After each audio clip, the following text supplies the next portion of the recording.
Hello.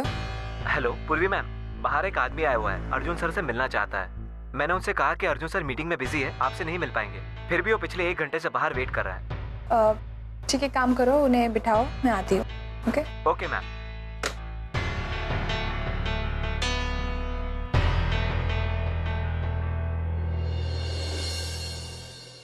आप Arjun sir से मिलने आए हैं? जी हाँ।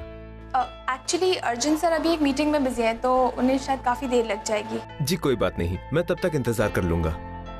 देखिए, अगर आपको कुछ अर्जेंट काम है उनसे तो आप मुझे बता सकते हैं, मे बी शायद मैं आपकी कुछ हेल्प कर सकूं। जी मैं JVT's centre for child welfare का रिप्रेजेंटेटिव हूँ। जी हम यहाँ छोटे बच्चों का अनाथाश्रम चलाते हैं। कल रात को अर्जुन सर ने हमारे NGO को 10 लाख का डोनेशन दिया है, इसलिए मैं पर्सनली उनका शुक्रिया अदा करने यहाँ चला आया था। और ये इंस्टीट्यूट की तरफ से थैंक यू का लेटर है जो उनको देना है। जो इंसान अनाथ बच्चों के बारे में इतना सोच सकता है, उसका शुक्रिया अदा करने के लिए थोड़ी देर इंतजार करना मेरे लिए कोई बड़ी बात नहीं है।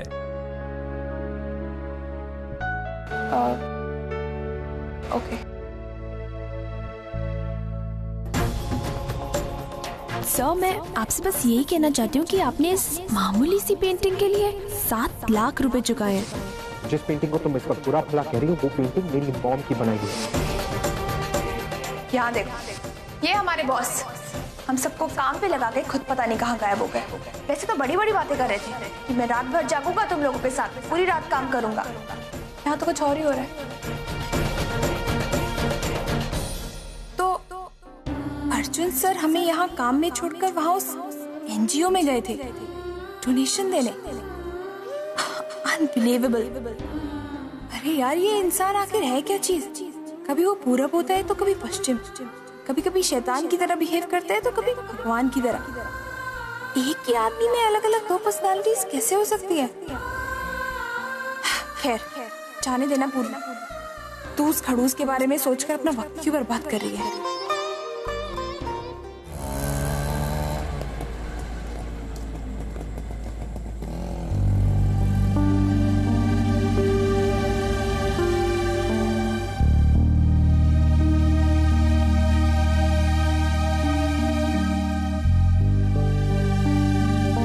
और एक गोभी भी दे दो, ठीक है?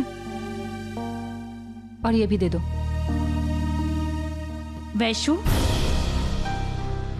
आप वो एक्चुअली तुझे मिलने तेरे घर गई थी। वहां पता चला कि तू यहाँ मार्केट में आई है, तो मैं तुझसे मिलने यहाँ चली आई। वैशु देख, मैं तेरी बेरुखी समझ सकती हूँ। मतलब ये कि मैंने तुम लोगों के साथ में इतना बुरा किया कि मैं तुम्हें इतना नुकसान पहुंचाया कि तुम्हारा ये गुस्सा मेरे प्रति बहुत जायज है और सही भी है। मैं जानती हूँ कि मैंने आई अर्चू, तुझे, वर्षा को, सबको बहुत भला बुरा कहा है। मैं मानती हूँ कि अपने स्वार्थ में मैं बहुत अंधी हो गई थी। अपने आगे मुझे कुछ दिखाई नहीं देता था। मैंने आई और अर्चू को कितना नुकसान पहुंचाया है। लेकिन अब मुझे अपनी गलतियों का एहसास हो गया है, क्योंकि मुझे अपनी गलतियों की सजा मिल गई है। वो जो इंसान दूसरों का बुरा चाहता है ना, उसके साथ भी बुरा ही होता है। मेरे साथ भी वही हुआ। बप्पा ने मुझे सजा दे दी। मेरी बेटी ने मुझे कहीं का नहीं छोड़ा। कहीं मुंह दिखाने लायक नहीं रही मैं। मुझे अपने आप से शर्म आने लगी है। मैं तो नहीं एक अच्छी माँ बन सकी, नहीं एक अच्छी बहू और नहीं एक अच्छी बहनी। मैं ना आई और अर्जुन से भी माफी मांगना चाहती हूँ, लेकिन किस मुंह से उनके सामने जाऊं, समझ ही नहीं आता। इसी वजह से मैं तेरे पास चली आई। तू तो एटलीस्ट मुझे माफ कर देना मुझे। वही नहीं, गलती इंसान से ही होती है, आपसे भी हुई है। इसका मतलब ये नहीं कि हमारा रिश्ता टूट चुका है। आप आज भी हमारी बहनी हैं। और जहाँ तक पुनी की शादी का सवाल है, आप बिल्कुल परेशान मत होइए। वो कहते हैं ना, भगवान जब किसी को इंतजार कराता है ना, तो उसके लिए जरूर कुछ अच्छा सोच कर रखता है। आप परेशान मत होइए।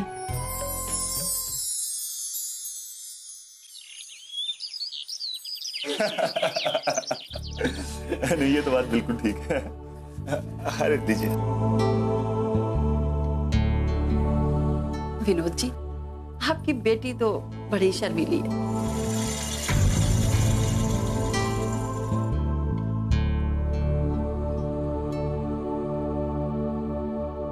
विनोद जी, आज से आपकी पूनी हमारी बेटी हो गई। हमारे प्रशांत को तो आपकी पूनी बहुत पसंद है। हमारी तरफ से तो ये रिश्ता बिल्कुल पूरा पक्का समझिए। अब बस आपकी तरफ से। अरे इसमें पूछने वाली क्या बात है, हमारी तरफ से भी रिश्ता पक्का ही, ना की तो कोई गुंजाइश ही नहीं है। इसी बात पर मुंह मीठा कीजिए। लेकिन विनोद जी, हम चाहते हैं कि एक बार आप पुन्नी से भी पूछ लीजिए कि उसे हमारा बेटा पसंद है भी या नहीं। अरे कैसी बातें कर रहे हैं? पुन्नी से पूछने की क्या जरूरत है? यहाँ हम बोलेंगे, पुन्नी वहीं पर शादी करेगी। क्यों पुन्नी?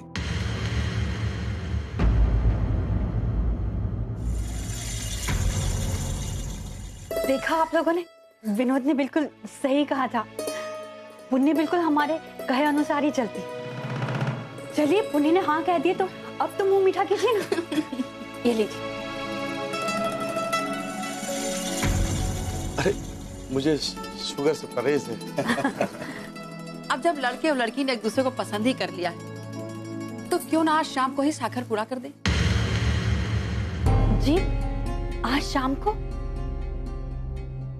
मेरा मतलब है हमें कोई ऐतराज नहीं है, लेकिन आज ही इतना जल्दी? तैयारियां कैसे हो पाएंगी इतनी जल्दी? वो तो आप ठीक कह रही हैं, लेकिन साखर पूरा की तैयारी कोई बड़ी तैयारी तो है नहीं। बस कुछ दोस्तों को और रिश्तेदारों को इनवाइट कर लीजिए, और बाकी साखर पूरा तो हम बहुत ही छोटे पैमाने पे कर लेते। बाकी जो आपकी सारी इच्छाएं हैं वो सब शादी में पूरी कर लीजिएगा। आपकी बात बिल्कुल सही है, लेकिन आज शाम को देखिए, आज पूर्णिमा है और आज का दिन भी बड़ा शुभ है, इसीलिए हम जोर दे रहे हैं। बाकी आप नहीं, कोई बात नहीं, आज ही कर लेते हैं साखर पूरा।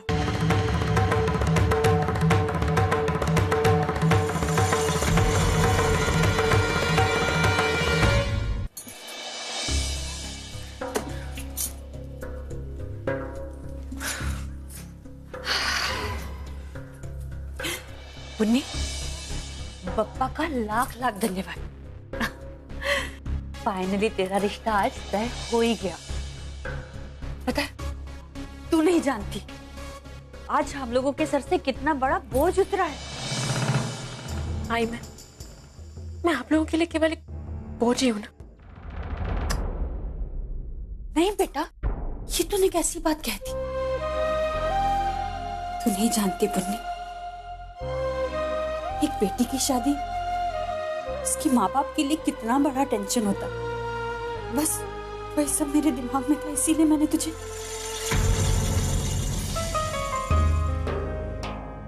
एक बात कहूं तुझे, प्रशांत एक बहुत ही अच्छा लड़का है, और मुझे तो ऐसा लगता है कि वो तुझे जिंदगी भर बहुत ही खुश रखेगा। एक है ना, बड़ी सी कंपनी में वो परचेस मैनेजर है, 40-50 हजार की तनख्वाह है उसकी। और सबसे बड़ी बात तो ये है कि मुंबई में उन लोगों का अपना घर है, और उसके घर वाले ना, वो तो मेरी बेटी को अपनी बेटी बनाकर रखेंगे। बस तुझे इस घर से उठकर उस घर में जाना, और क्या। एक और बात कहूं तुझे, हमने तेरे अतीत के बारे में उन लोगों से कुछ भी नहीं कहा है। कुछ भी मतलब कुछ भी नहीं।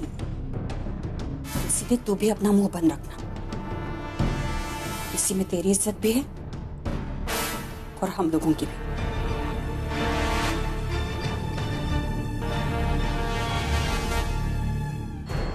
आई आप लोगों ने उस मिडिल क्लास लड़के के साथ जबरदस्ती मेरी शादी करवाकर अच्छा नहीं किया।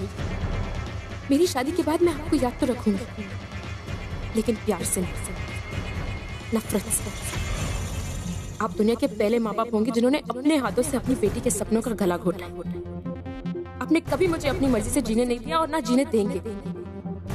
जो पुन्नी किसी अमीर घर पर राज करने के लिए पैदा हुई है, आपने उसे मिडिल क्लास घर की नौकरानी बना दी। मैं आपको कभी माफ नहीं करूंगी, कभी नहीं।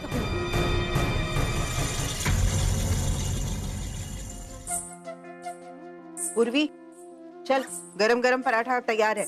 आज ही मैं नाश्ता नहीं कर सकती, मुझे बहुत लेट हो रहा है। एक मिनट, ये क्या चल रहा है? हाँ, अरे अभी अभी तो आई है, वापस ऑफिस जा रही है, क्या है ये सब? आजी तुझे पता है ना, मुझे उस खड़ूस का 15 दिन का चैलेंज कंप्लीट करना है, इसलिए मैं जा रही हूँ। और सुन, आई आएगी ना तो उसे बोलते ना मैं निकल गई, मुझे उस खड़ूस से पहले ऑफिस पहुंचना है। अरे लेकिन नाश्ता तैयार है। लड़की भी ना, देखा नाश्ता नहीं किया उसने।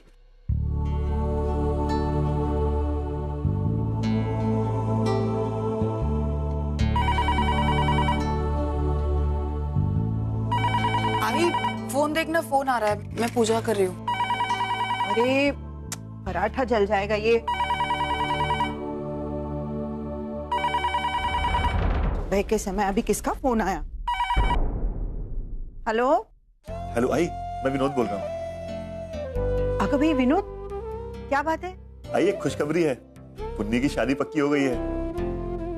अरे वाह, ये तो बहुत अच्छी खबर है, लेकिन ये सब हुआ कब? आई लड़के वाले आज ही पुन्नी को देखने के लिए आए थे। पुन्नी को देखते ही उन्होंने शादी पक्की कर दी। और आई वो आज शाम को ही साकर पूरा करना चाहते हैं। हमने भी हाँ कर दी। नहीं नहीं, अच्छा किया, अच्छा किया। शुभ काम के लिए देरी नहीं होनी चाहिए। क्यों? बस आई एक टेंशन है, पता नहीं इतनी जल्दी सारी की सारी तैयारियां हो पाएंगी या नहीं। बस यही सोच रहा था मैं।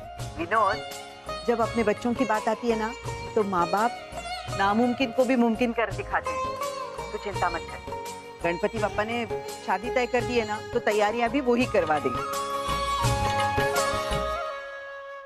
किसका फोन है? विनोद का। तुझे पता है अपने पुन्नी की शादी तय हो गई। ले बात कर उसे, आज ही साखर बुड़ा रखा है। हेलो, कॉन्ग्रेचुलेशंस विनोद दादा। अर्जुन तुझे भी बधाई हो। देखा शाम को साकरपुड़ा है, लेकिन तुम सब लोग अभी आ जाओ। काम में मैं अकेला क्या क्या देखूंगा। और पूर्वी को बोलना कि पुन्नी को तैयार करने की जिम्मेदारी उसी की है।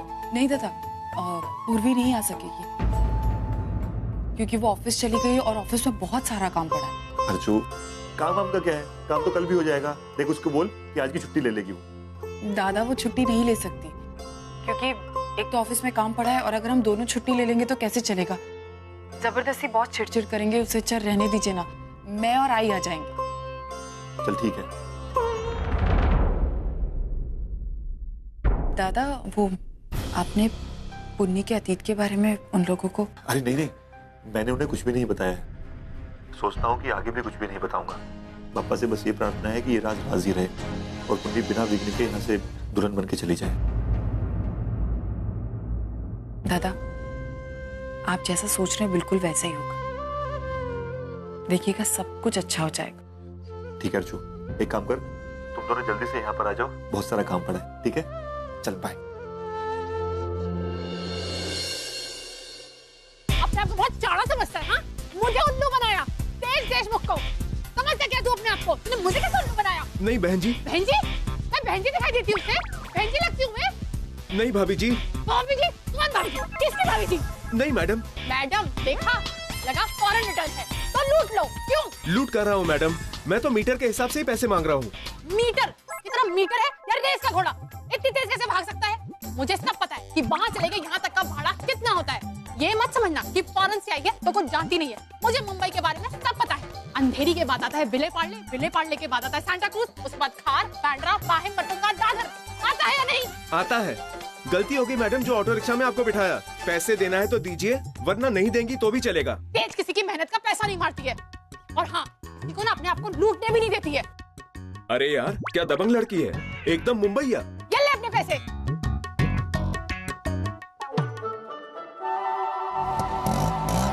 ओके बाय, फिर मिलेंगे। ऐसी मुसीबत से दोबारा कौन मिलना चाहेगा?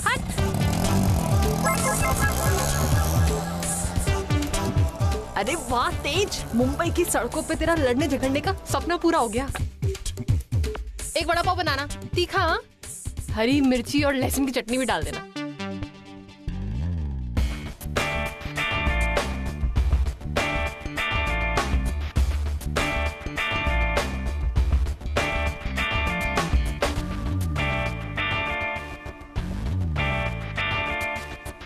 पता तो यही है।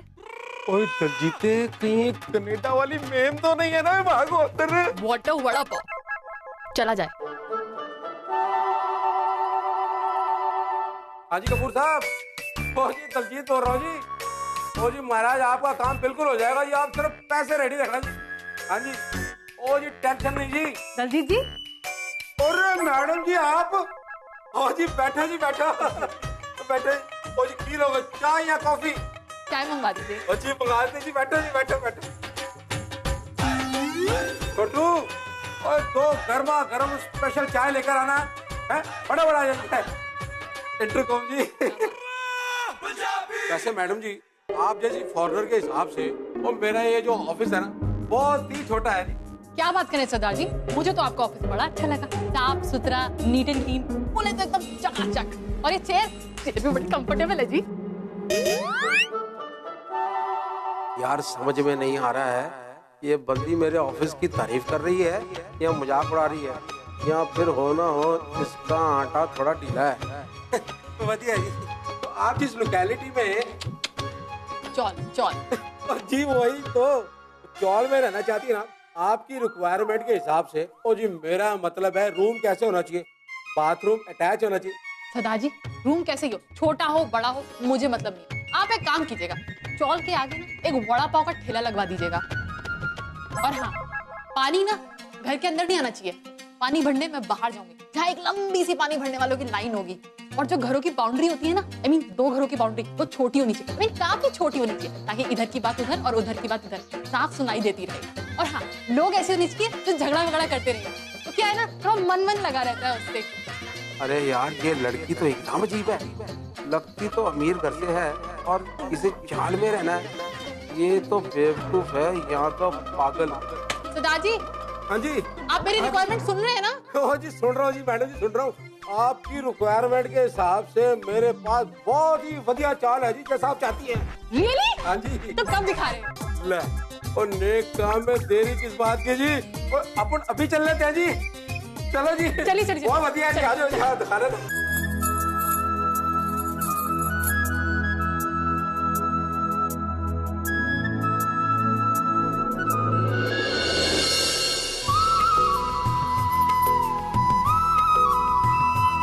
ऐसे क्या देख रहे हैं?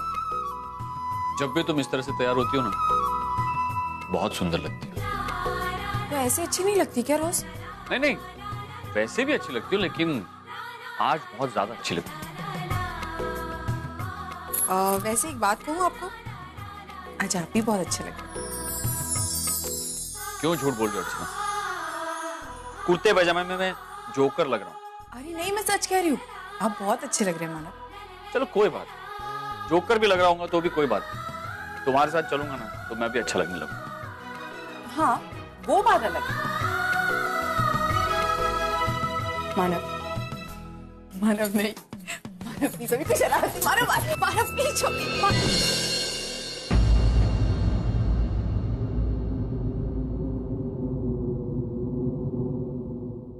अरे तैयार हुई कि नहीं? चल, मेहमान आने से पहले हमें वहां पहुंचना होगा।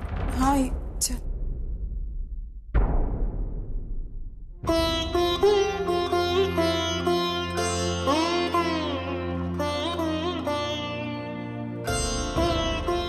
कितनी प्यारी लग रही है मेरी बेटी। अर्जुन, इतना कुछ चल रहा है तेरी जिंदगी में, लेकिन अपने सारे दुख छुपाकर आज तो पुन्नी की खुशी में शामिल होने जा रही।